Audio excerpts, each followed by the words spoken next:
Salut. La grande question sur laquelle il faut s'interroger, c'est qu'est-ce qu'il est le jugement esthétique et est-ce qu'il y a la spécificité du jugement esthétique quand le jugement esthétique se rapporte à des œuvres d'art. Euh, je vais aborder ces questions par les quatre positions essentielles du jugement esthétique chez Kant. Euh, Ce sont les ruptures avec la tradition de la théorie du jugement esthétique. Et donc, chez Kant, le jugement esthétique est un jugement subjectif, c'est un jugement désintéressé à l'existence de l'objet, c'est un jugement qui prétend à l'universalité, qui prétend à la validité universelle. Et cette, ce n'est pas, le jugement Gauss, ce n'est pas un jugement de connaissance. Je vais préciser cette question de l'universalité et la question du désintéressement. Qu'est-ce qu'il est l'intérêt chez Kant? Euh, le jugement intéressé, c'est un jugement euh, qui, qui est intéressé à l'existence de l'objet.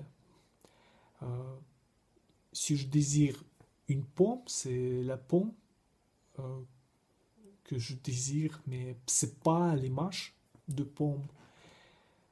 Et au contraire, le jugement esthétique, c'est un jugement qui n'est pas intéressé à l'existence de l'objet, qui est intéressé à sa représentation. Et donc, c'est l'intérêt qui distingue le sentiment du beau du sentiment d'agréable. Euh, L'objet qui est agréable implique nécessairement un intérêt, alors que l'objet qui est beau n'implique aucun intérêt. Hegel reprend cette idée du désintéressement, mais il part de l'analyse du désir. Le désir, chez Hegel, suppose la distance, l'obstacle, le rapport, l'absence de rapport immédiat avec le sujet. Et dans le jugement esthétique, le sujet ne cherche pas à abolir cette distance. Au contraire, il la maintient. Par conséquent, le jugement esthétique implique nécessairement un désir frustré, c'est-à-dire un désir qui est privé de satisfaction. Hegel distingue l'intérêt artistique de l'intérêt pratique, en ce que l'intérêt artistique laisse subsister l'objet. Euh, Par exemple, euh, la, la pomme que je regarde euh, dans le tableau et au contraire, l'intérêt pratique ne laisse pas subsister un objet en tant que tel. Euh, c'est la pomme que je mange. Il y a aussi la distinction entre l'objet euh, esthétique et l'objet euh, avec l'objet théorique, euh, scientifique. Euh, Dans cette distinction, l'objet esthétique est toujours singulier, donc l'intérêt esthétique est toujours singulier, alors que l'intérêt scientifique est général, générique et universel.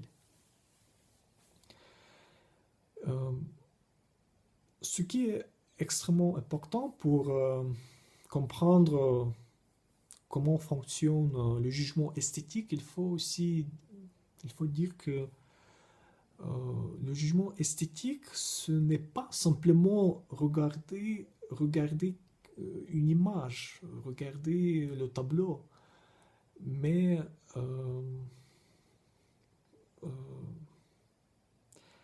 c'est le corps en entier qui a un rapport avec le sujet, avec un objet.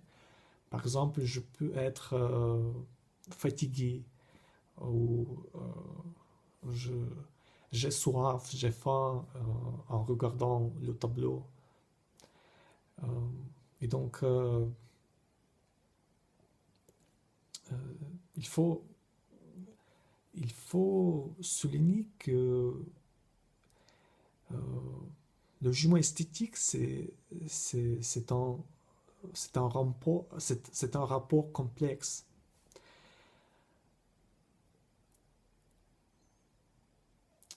La question de... Il y a aussi la difficulté dans la question de l'universalité. Euh, Chez Kant,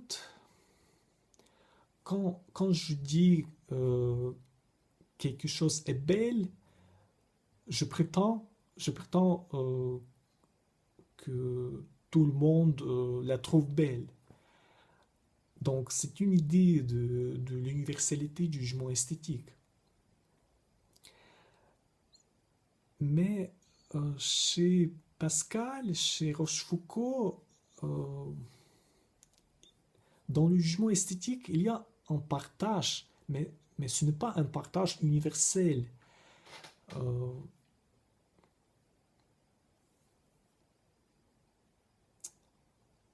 le jugement esthétique, c'est un jugement de distinction.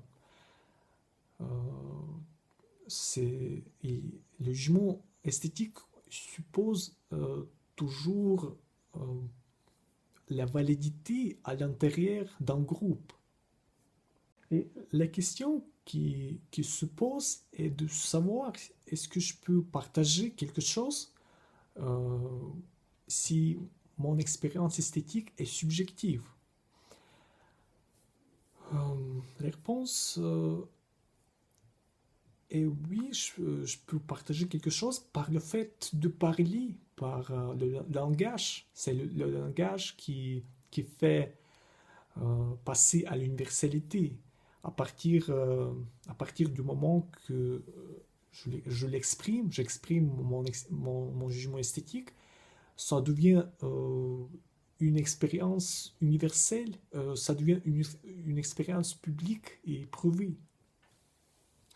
Et pour finir, il faut noter que le beau est une valeur et il n'y a rien dans l'objet qui correspond à la propriété beau.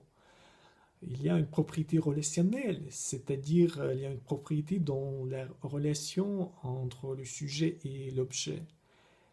Et par conséquent, le jugement esthétique, c'est un jugement de valeur.